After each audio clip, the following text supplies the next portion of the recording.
929 Tanach together, Genesis 8. Stop me if you heard this one.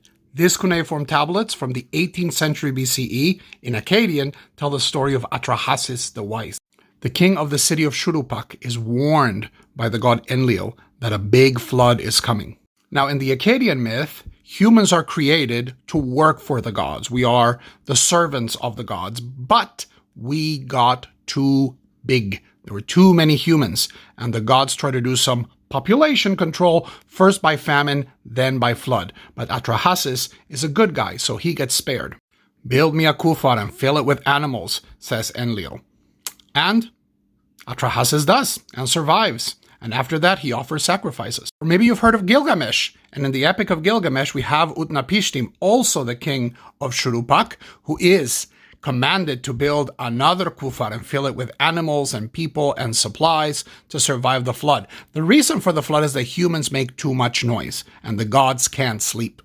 After the flood erases humanity, Utnapishtim emerges and gives out sacrifices to the gods, and the gods are so hungry that they come down and they eat it all like flies. For all of this, he's sending a dove, he's sending a raven, he's doing everything that we know from the story, right? Now, some people take this and say, oh, well, just the Bible is just some recycled material from Babylonian myths. And part of that is true. But what they fail to understand is that the Torah is a lot like TikTok. You take previous materials. In TikTok, it's a song, it's an image, it's a meme, and you give it new meaning. You use something that is already out in the culture to express a message.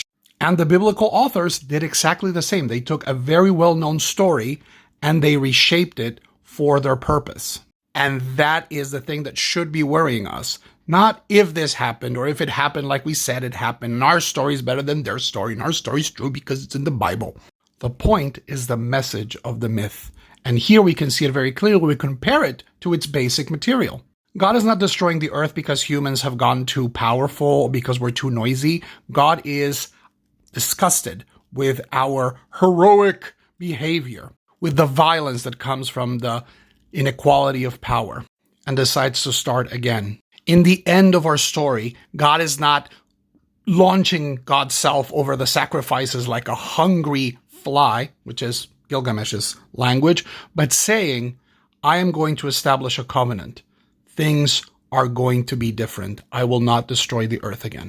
Like in TikTok, it doesn't matter who said it first, but who said it better.